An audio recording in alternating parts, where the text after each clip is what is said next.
Aston Martin have got a little bit of a problem because right now they are the zombie team of Formula One. They're neither living or dead, and they seem to wander around year to year with no real direction and in an enormously expensive manner. It's also a team that, despite splashing out on world champion drivers, a brand new factory, and attracting massive blue chip sponsors and backers, it has brought in a total of 0 wins and only 9 podiums, the last one of being was at Sao Paulo in 2023. What's more is that it's an F1 team that no one really takes seriously because the visuals say that it's less Aston Martin and more of a Stroll family plaything. However, though, there have been some small signs of life with them bringing Honda and Adrian Newey on board, 2 enormous factors in Red Bull and Max Verstappen's run of championship domination. And whichever way you look at it, it's a massive statement of intent, to which you'd expect some of that possibility or even Newey-inspired updates to drip down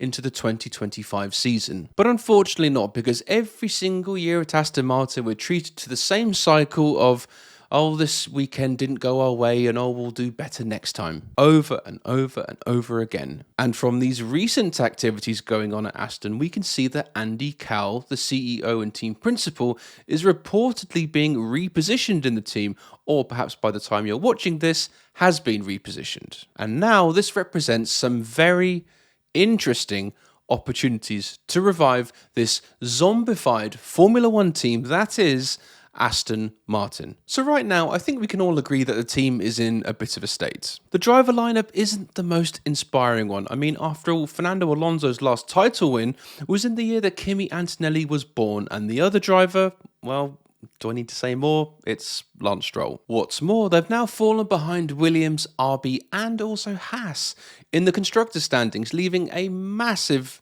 prize money gap. And finally, in Lawrence Stroll, they've got this dominant figure as the owner, but no real leader. And that's what poses some very interesting questions. Okay, Adrian Newey is on board, but even still, the team needs someone notable enough and brave enough to, if it came to it, tell Lawrence Stroll to F off, go back to your yacht, and leave F1 to the professionals. They didn't get that with Martin Whitmarsh, and they definitely didn't get that with Andy Cowell. And now this theoretical empty chair at the top of Aston Martin comes at a very interesting time too. Because not only is it very unusual for a team to be removing someone this senior at this point of the season, but also it coincides with the availability of F1's most eligible unemployed person, and that is Christian Horner. Now, when he was sacked in July by Red Bull, Horner's been linked to a few teams such as Ferrari, Alpine, Cadillac, all of which came to nothing. Aston Martin, however, was thrown around and debunked at the time, but it's still that one option that refuses to go away. It's the most intriguing, the most logical,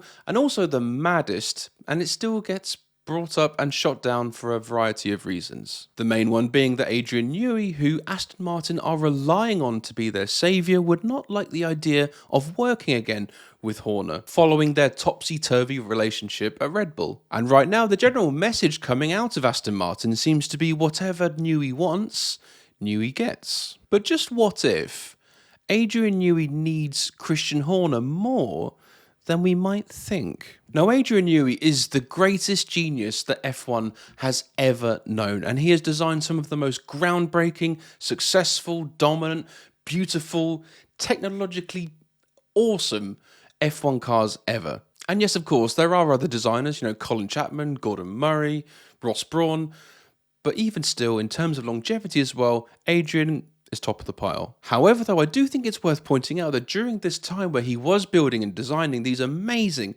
dominant cars, he always had that strong figure above him. At Williams, he had Frank and Patrick.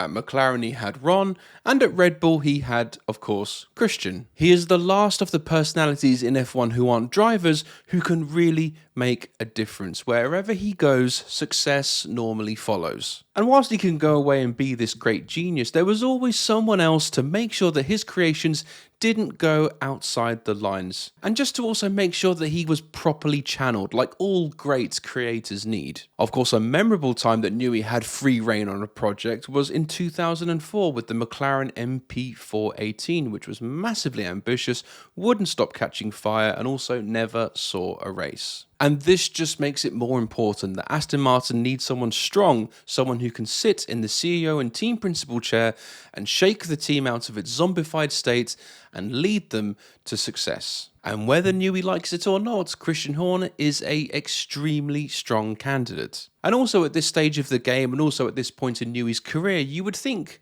Christian would be a good choice because it's a real case of better the devil you know, rather than having to go through the whole getting to know you process with some of the other potential options. Because here's the thing about the whole Newey-Horner dynamic, and all we ever hear is that at Red Bull they didn't like working with each other, and that Newey moved to Aston to get away from Red Bull and, more importantly, Horner himself. And you know what? That might very well be the case. But also, let's just remind ourselves that this isn't the Kardashians. These are two fully grown men who I'm sure could, if given the chance, could put their differences aside. It may not have been a working dynamic that either enjoyed 100%, but guess what? That's life. This is work. Not everyone likes their colleagues, but you just get on with the job anyway. So even if their working relationship wasn't a honeymoon, it was still an extremely successful one. And enough money can make people do some very unexpected things. But the question is as well, if Horner did join Aston, would this perhaps be treading on Newey's shoes? Well, you can kind of think of it like this. So far, the Aston Martin 2026 project is almost looked upon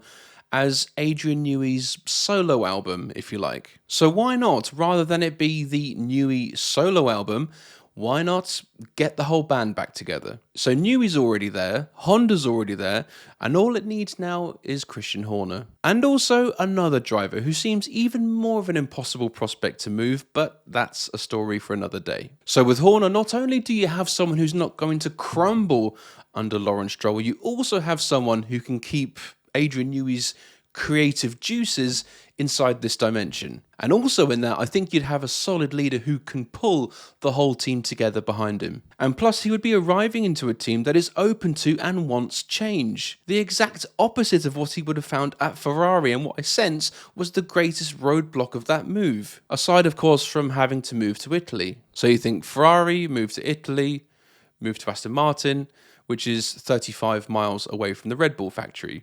Just seems to make sense. So that's the trackside personnel taken care of, but how are things looking on the driver's front? Now, the Aston Martin lineup and also the very attitude the team has towards its drivers feeds into this notion of a zombified team. Rather than striving to have the best lineup they possibly could, considering their money and resources and location, they've settled for something far less in Lance Stroll and Fernando Alonso. And I have to say, two of the most disinterested looking drivers I have seen this season. And that disinterest, that frame of mind, that attitude trickles down throughout the rest of the team, and I'm sure it has that sort of cascading effect from top to bottom. So whatever the drivers are feeling, it's probably very disruptive and affects everybody. Now, we're all expecting Adrian Newey to have his say in the driver lineup in the coming years, but with Horner on board, that would be a front that Lawrence could not ignore, and might finally force Lance Stroll out of a seat. An outcome that would probably be very welcomed within the team, and let's be honest, the rest of the F1 world. Unless, of course, you've got stockpiles of Lance Stroll merchandise. But when we move things over to look at Fernando Alonso, that's when it gets a little bit more complicated. And this is because a Christian Horner-Adrian Newey dynamic could light a fire underneath Alonso, but the thing is, knowing him, he could respond in two very different ways. One could be an absolute tidal wave of motivation, drive and positivity, or perhaps an angry, sulky self-destruction, from which Aston Martin will either tolerate or bring in someone more aligned to this newly revived team's direction. And yes, it might actually make Aston Martin look like a prosperous place for a driver to go and win and succeed in everything, rather than a team where careers and souls go to perish. And this, I sense, is exactly what F1 wants. An Aston Martin team that is prosperous, successful, and is worth following. But what if as well Christian Horner is just another piece in the puzzle, another stone in the path? Because if Lawrence Stroll's next move is signing someone along the likes of, say, Max Verstappen, then I think his objective is perfectly clear. And it would be a pretty genius move from Lawrence, really, because if you can't beat Red Bull, then why not turn your team into Red Bull? Guys, thank you so much for watching. Let me know your thoughts in the comments below. Give us a like, all that stuff. Great to see you. I'm Paul. Cheers.